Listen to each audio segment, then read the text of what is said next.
সুন্দরী এক নারী ওমরের খেলাফতের মসনদে দাঁড়ায় গেল। খলিফাতুল মুসলিমিন হযরত ওমর আদালতে বসে আছেন।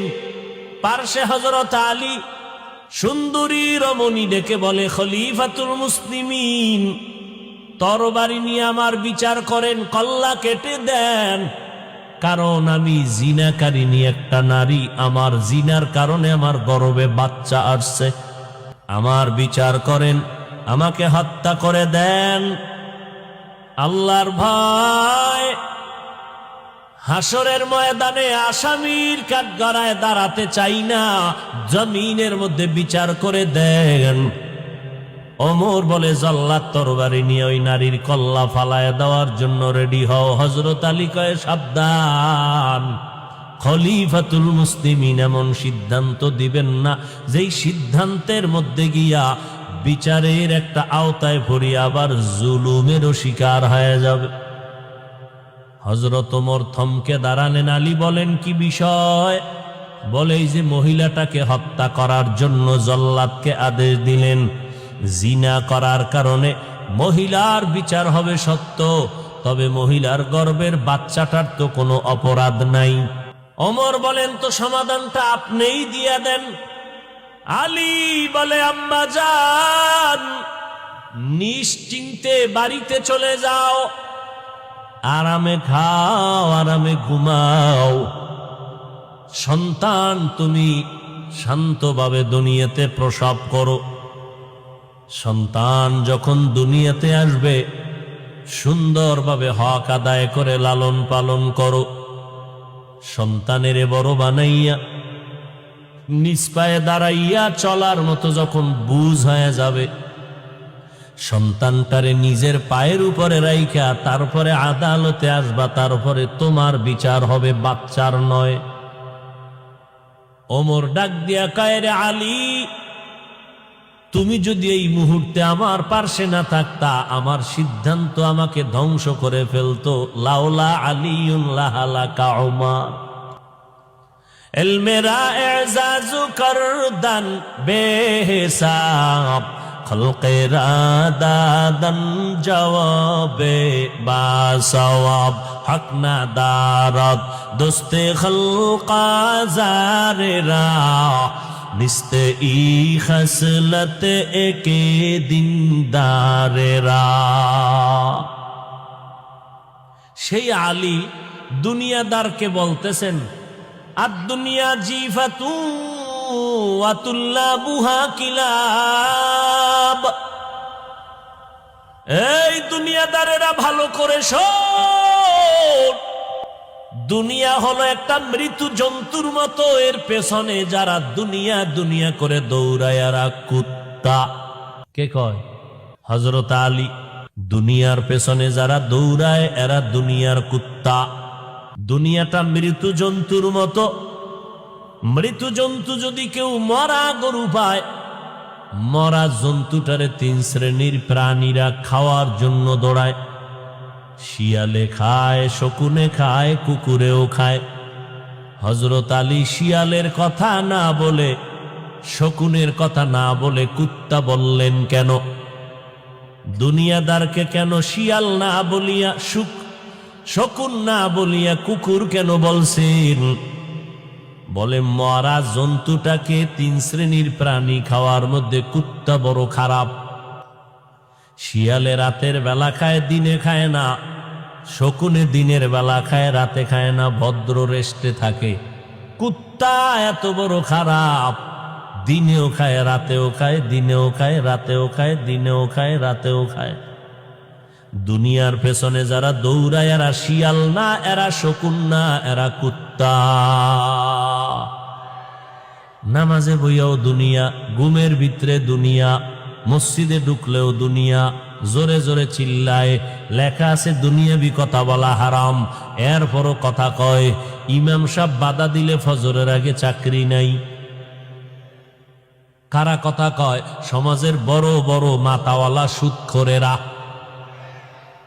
যারা 24টা ঘন্টার সেকেন্ডে সেকেন্ডে সেকেন্ডে মায়ের সাথে জিনার গুনায় লিপ্ত। এই সুদের সাথে যারা জড়িত এদের নামাজ কবুল হবে না, হজ কবুল হবে না, তেলাওয়াত কবুল হবে না, মাদ্রাসায় দান করলে সওয়াব নাই, মসজিদ বানাইলে সওয়াব নাই, মোনাজাত দিলে জীবনে একটা মোনাজাত কবুল হবে না। আল্লাহ কয় রে বেঈমান, রেডি হইয়া যা, আমি আল্লাহ তোর সাথে যুদ্ধ করার জন্য রেডি। কত বড় রাগের কথা, আল্লাহ যুদ্ধ করতে চায় সুদখোরের সাথে। ইয়া আইয়ুহাল্লাযীনা আমানুত্তাকুল্লাহ ওয়া যারু মা বাকিয়া মিনার রিবা ইন কুনতুম মুমিনিন। ও মুমিন, আল্লাহকে ভয় কর, সুদের থেকে নিজেকে বাঁচাইয়া রাখ যদি মুমিন হইয়া বাঁচতে চাও। ফাইল্লাম তাফালু, যদি গাদ্দারি করিয়া হারাম খাও, ফাযানু বিহারবিম মিনাল্লাহি ওয়া রাসূলিহি, রেডি হয়ে যা, আল্লাহর পক্ষ থেকে রসুলের পক্ষ থেকে যুদ্ধ হবে, তোর সাথে রেডি থাক। সুদের খাতায় নাম লেখাইয়া যতবার হজ করবি একটা লাব্বাইক কবুল হবে না। সুদের খাতায় নাম লেখাইয়া যতবার সেজদা দিবি নামাজ পড়বি কবুল হবে না। সুদের খাতায় নাম লেখাইয়া কোরআন তেলাওয়াত করবি সওয়াব পাবি না। সুদের খাতায় নাম লেখাইয়া যতবার মোনাজাত দিবি একটা মোনাজাত কবুল হবে না। তওবা না করিয়া যদি মরিয়া যাও, আল্লাহর কোরআনের ঘোষণা চিরস্থায়ী জাহান্নাম। ইয়া আইয়ুহাল্লাযীনা আমানুস্তাঈনু বিস-সাবরি ওয়াস-সালাহ, সাহায্য প্রার্থনা করো মুমিন। কেন? বলে জান্নাত কামাই করা লাগবে দুনিয়ায়, কিন্তু তুমি কেমনে কামাই করবা? তুমি তো দুর্বল, খানার বেলায় দুর্বল, ঘুমের বেলায় দুর্বল, মেধার বেলায় বড় দুর্বল। একটা রাত্র ঘুমাইতে যদি কোনো বান্দা না পারে, পরের দিন তার ব্যবসা চলে না। কি হুশ নাই, কথার কোনো ব্যালেন্স নাই। আল্লাহ দুনিয়ার মানুষের জন্য রাতের ঘুমটা দিলেন শরীরের মহা একটা ঔষধ। সকালবেলা ঘুমাবি সন্ধ্যা পর্যন্ত, যুবক 12 ঘন্টা ঘুমাইয়াও রাতের 1 ঘন্টা ঘুমের বরকত পাবি না।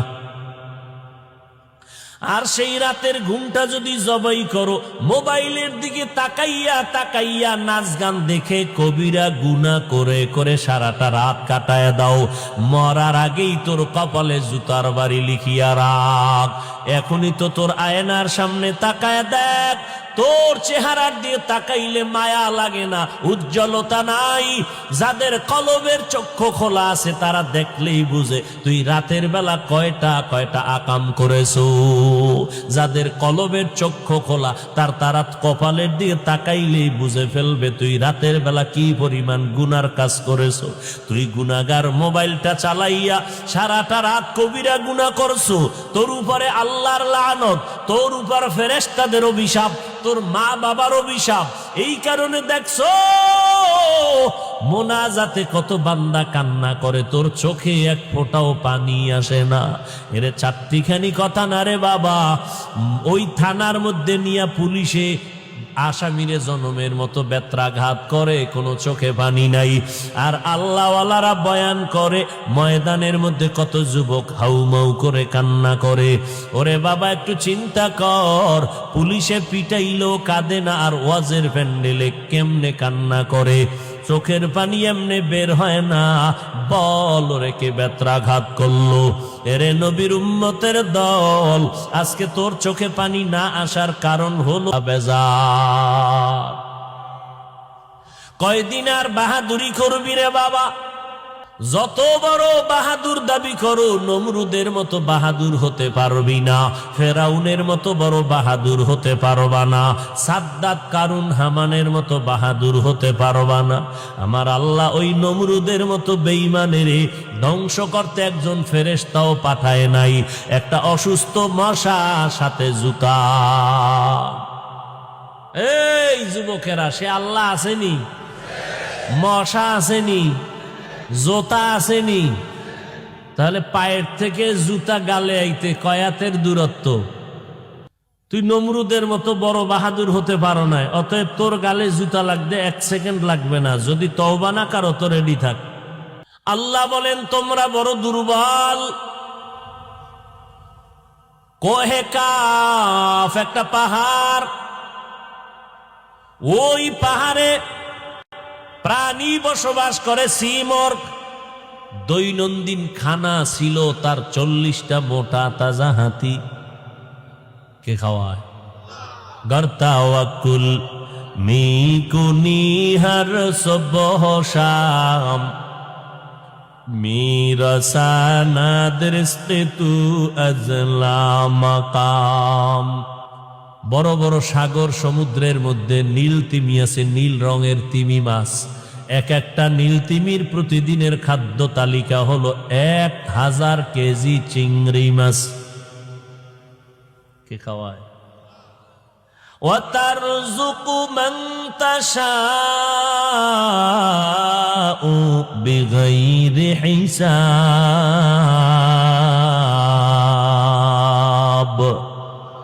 রিজিকের মালিক কে? কয়দিনের জন্য? দুনিয়ার কোন মানুষের আল্লাহ রিজিকের মালিক বানায় নাই। এই দুনিয়ার মানুষেরা আল্লাহ রিজিকের মালিকানা রেখেছেন, তার কাছে এত ভয় কেন পাও? হায়াতের মালিক আমার আল্লাহর হাতে, দুনিয়ার কারো হাতে হায়াতের চাবি দেয় নাই, এত ভয় কেন দুনিয়াওয়ালারে পাও? ডাক্তার মানুষেরই সুস্থ বানায়, ডাক্তার সুস্থ বানানোর মালিক না। যদি মালিক হইতো ডাক্তার অসুস্থ হতো না। মরণ দেওয়ার মালিক আমার আল্লাহ, কোন মানুষের হাতে নাই। অতএব দুনিয়াওয়ালার এত কেন ভয় পাও? ওই আল্লাহর মোহাব্বত অন্তরে জমা করো। দুনিয়াতে জান্নাতটা কামাই যদি করতে চাও, একা একা পারবা না, কারণ তুমি আমি জন্মগত দুর্বল। আবার যেই দুনিয়ার জমিনে বৈশা আমল করব, সেই জমিনটা বড় নাপাক। চোখ দুইটা যেদিকেই ঘুরাই, গুনা গুনা গুনা গুনা গুনা। আজ এই রূপসা এলাকার ভেতরে বেহেশতের বাগান, যেই বাগান সম্পর্কে আমার পয়গম্বর বলেন এত দাম, এই বাগানে বসার সাথে সাথে সবার গুনাহ মাফ হয়ে গেছে। কিন্তু এরপরও ভয় লাগে।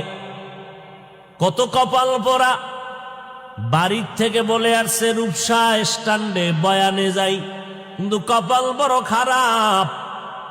বয়ানে যাই কইয়া প্যান্ডেলে ঢুকতে পারে নাই, দোকানপাটে আড্ডা দেয়, বিড়ি টানে, আর গুনার গল্পে গুজবে লিপ্ত।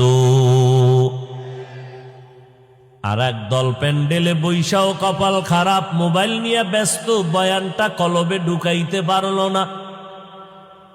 আর একদল কপাল ভরা বয়ানে বসছে ঠিক, কিন্তু মোনাজাত না দিয়া চলে যাবে। কান্না নাই তওবা নাই, আসছে যেমন চলেও তেমন যাবে। কান্না নাই তওবার সুযোগ নাই।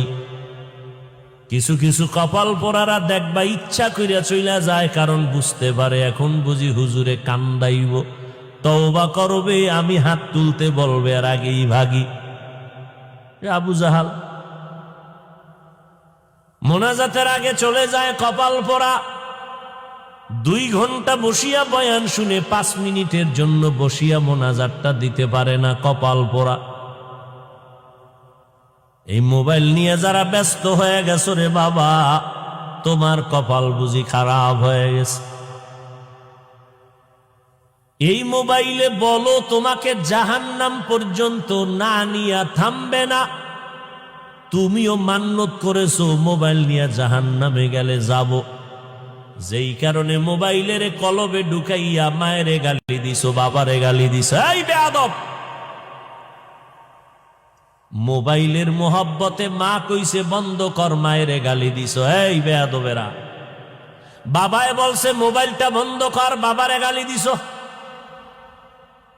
কলেজ ভার্সিটি স্কুলের শিক্ষক বলছে মোবাইল চালাবি না, শিক্ষকের সাথে বেয়াদবি করেছ।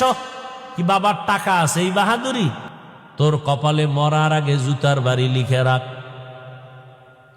মোবাইলের কারণে বড় বড় মুরব্বীদের সাথে বেয়াদবি করেছো। মোবাইলের কারণে কত মানুষের তুই গালি দিছ মনে মনে। এই মোবাইলের কারণে তোর কিডনি খারাপ, চোখের পাওয়ার নাই, ব্রেন নাই, হার্ট দুর্বল, তোর খবর নাই। এই মোবাইলের কারণে মা বাবা সন্তানের হক আদায় করে না, সন্তান মা বাবার হক আদায় করে না, ভাই ভাইয়ের হক আদায় করে না, স্ত্রী স্বামীর হক আদায় করে না, স্বামী স্ত্রীর হক আদায় করে না, সারা রাত সারা দিন মোবাইলের গুনাহ করে গুনাহ। এমন একটা সাইড নাই যে মোবাইল তোমার আক্রমণ করে না। মোবাইলের কারণে লেখাপড়া নাই, মোবাইলের কারণে বান্দা তোমার রাতের আদরে আল্লাহর দেয়া নিয়ামতের ঘুম শেষ। এই মোবাইলের কারণে মায়ের টাকা, বাবার পকেটের টাকা চুরি করে সরে সন্তান। তাহলে তুই তো চোর, বাবার টাকা চুরি করেছ, তুই চোর। বাইরের চোরে যদি তোর বাবার টাকা কাইটা নিয়ে যায়, তোর বাবার তেমন কোনো ক্ষতি হবে না। যুবকেরা লিখে রাখ, কিন্তু তুই সন্তান হইয়া যদি বাবার টাকা চুরি করো পকেট থেকে, তোর বাবায় যদি কোটি টাকাও কামাই করে, তোর বাবার কামাইতে বরকত হবে না। বাইরের চোরে নেওয়ার থেকে তুই চুরি করা আরো ক্ষতি।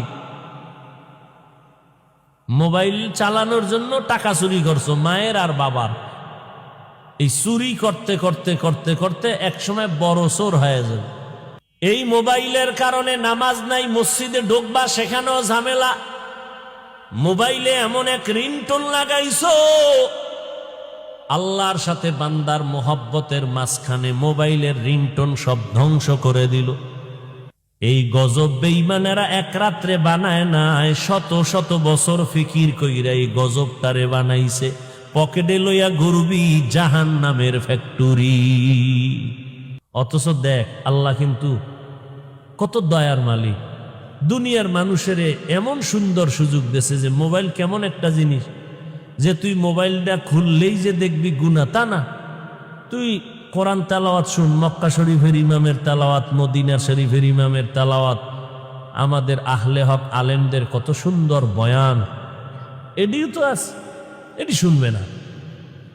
এখানেও তো একটা পরীক্ষা যে রাস্তা দুইটাই কিন্তু আছে, তুই কোন দিকে ঢুকতেছ। সারাটা রাত কানের মধ্যে গানের তার লাগাইয়া ঘুমাও, আজরাইল যদি আইসা দেখে তুই গান শুনতেছ, কবরে কি উপায় হবে? তুই তো হিন্দু না, তোরে বুঝাইতে আমার এত কষ্ট হবে কেন? তুই তো ইহুদির বাচ্চা না, তুই তো আদমের সন্তান, তুই তো বান্দরের বাচ্চা না, তোরে বুঝাইতে কষ্ট হবে কেন? তা মুসলমান দাবি করিস না, ঝামেলা নাই। মুসলমানও দাবি করবি, আবার গাঞ্জাও খাবি, মদও পান করবি। ইসলামটারে তোর বাবার কেনা সম্পদ মনে করেছো, যেমন মনে চায় তেমন চালাবি। তোর মতো মুসলমান রসুলের দরবারে না গেলে রসুলের কি ক্ষতি হবে? তোর মতো গাঞ্জাখোর মদখোর আমার রসুলের না মানলে রসুলের কি ক্ষতি হবে? ইসলামটারে নিয়ে চালাকি করো না, রাবারের মতো টাইনা যে যেদিকে নিতে পারো নিয়ে যাও, আর বলে এটাই ইসলাম। ইসলামটারে এত সোজা মনে করলা? মদিনার ইসলাম তো এত সহজ না যে তুমি গাঞ্জা খাইয়াও কবা আমি ইসলাম মানি। না, মদিনার ইসলামে এত অপবিত্র না। তুমি দাড়ি কাইটা বলবা আমি মুসলমান, না, মদিনার ইসলাম এটা সমর্থন করে না। তুমি ইসলামটারে এত খাটো করো কেন? অথচ ইসলাম গোটা দুনিয়ার মধ্যে পবিত্র একটা আদর্শের নাম।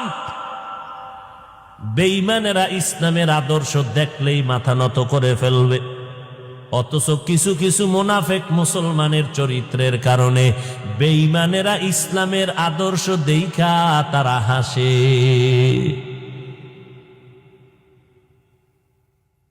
জান্নাত পাওয়া সোজা না, এতক্ষণ আলোচনা কলবে ঢুকলে টের পাবা জান্নাত কত কঠিন।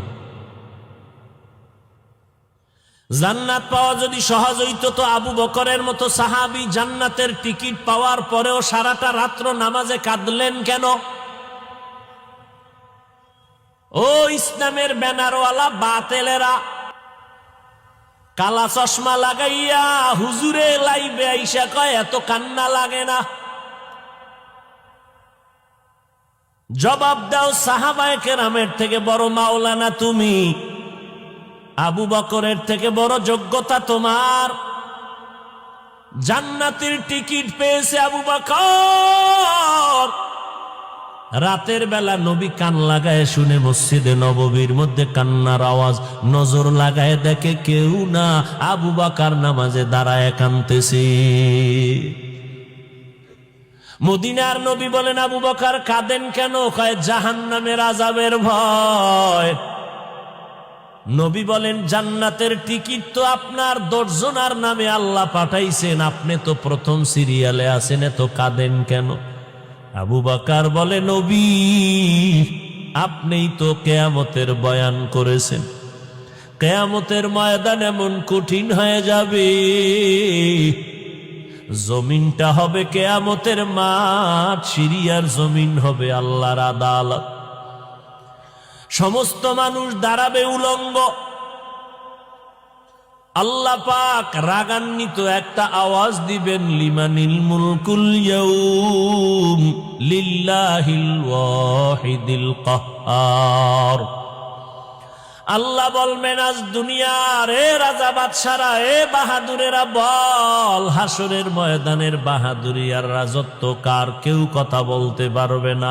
আল্লাহ পাকের আওয়াজে হাসরের ময়দানটা থরথর করে কাঁপা শুরু হবে।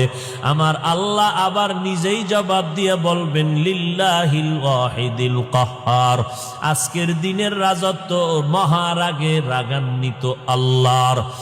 ওই হাসরের ময়দানে সূর্যকে আল্লাহ বলবে নিচে নাম, যত তাপ আছে সব তাপ জমিনে ছাড়িয়া দাও। সূর্যের তাপে জমিনটা মাটির জমিন পুড়িয়া তামা হয়ে যাবে। অন্যদিকে জাহান্নামের আওয়াজ, জাহান্নাম বলবে আল্লাহ বেনামাজি গুনাহগার গুলো তাড়াতাড়ি আমার পেটের মধ্যে দাও, পেটে বড় ক্ষুধা।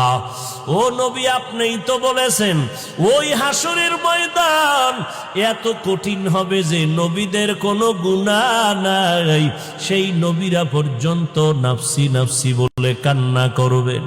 ইব্রাহিম নবী কাঁদবেন আল্লাহ আমারে বাঁচাও, মূসা নবী কাঁদবেন আল্লাহ আমারে বাঁচাও, ইব্রাহিম নবী কাঁদবেন আল্লাহ আমারে বাঁচাও, ঈসা নবী কান্না করবেন আল্লাহ আমাকে বাঁচাও।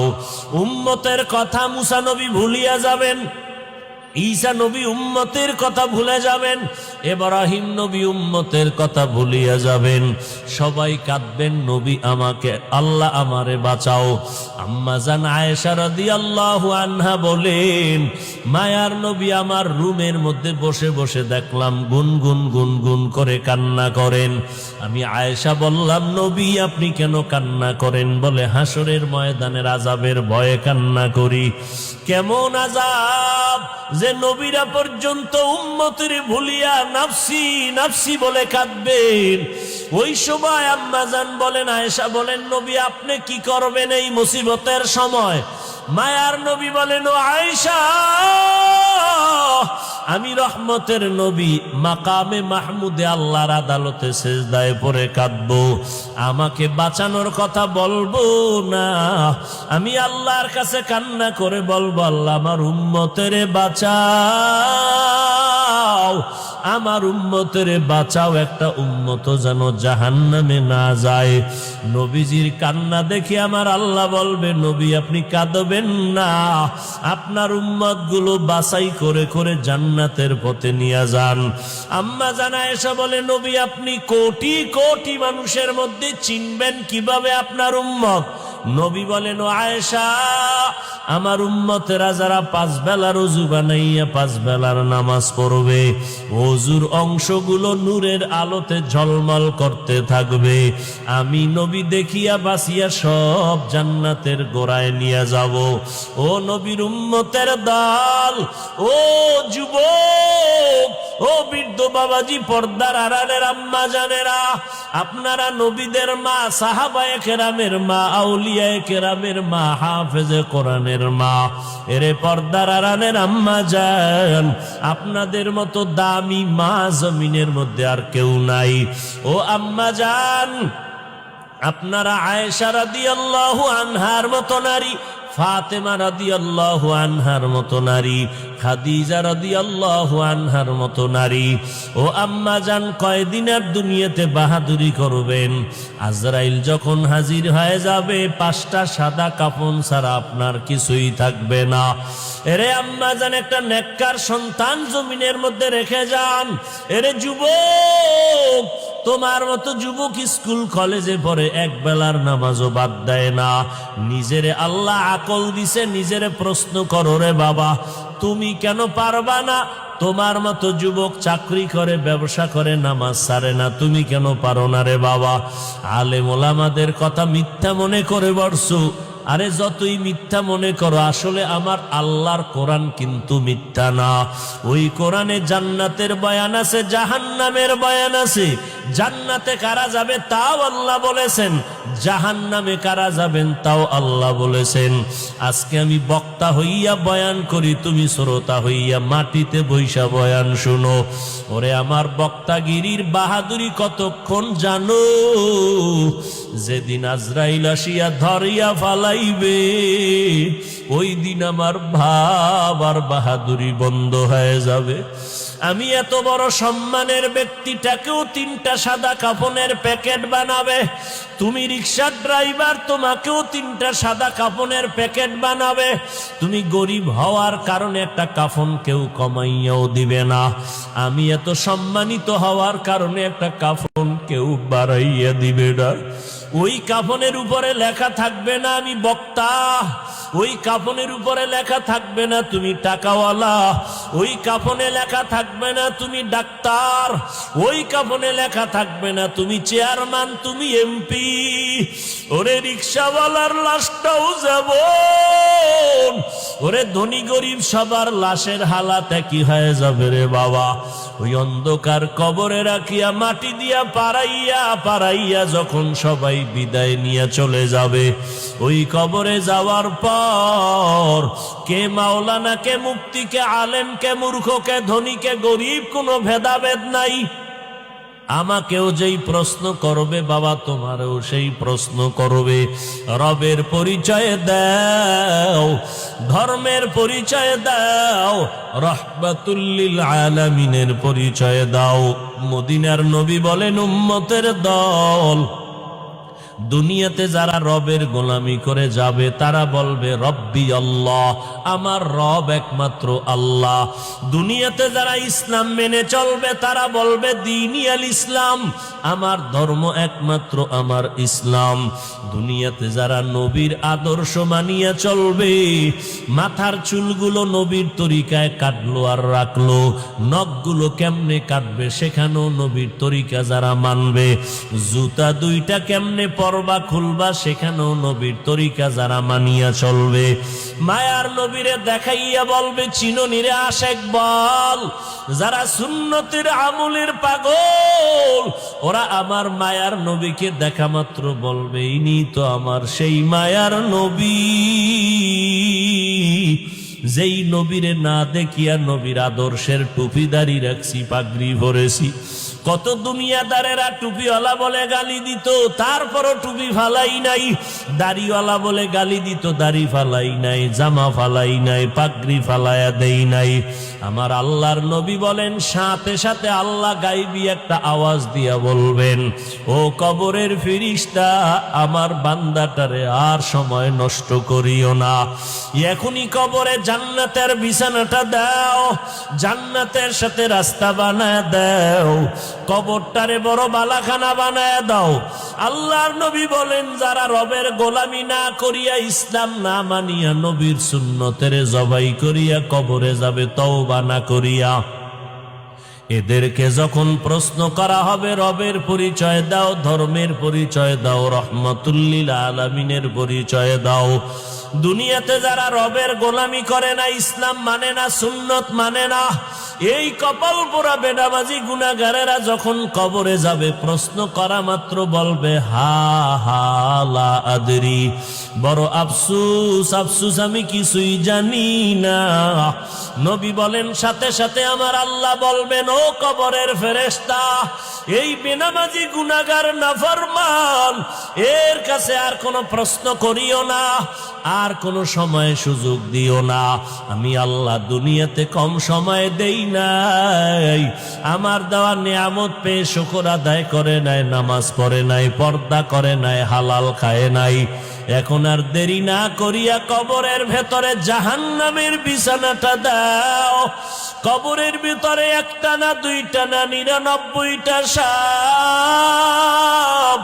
আল্লাহ পাক সর্বশেষ রাগান্বিত হয়ে বলবে, রে কবরের মাটি, এই গুনাহগারের দুই পার্শ্ব থেকে জোরে জোরে চাপ দাও।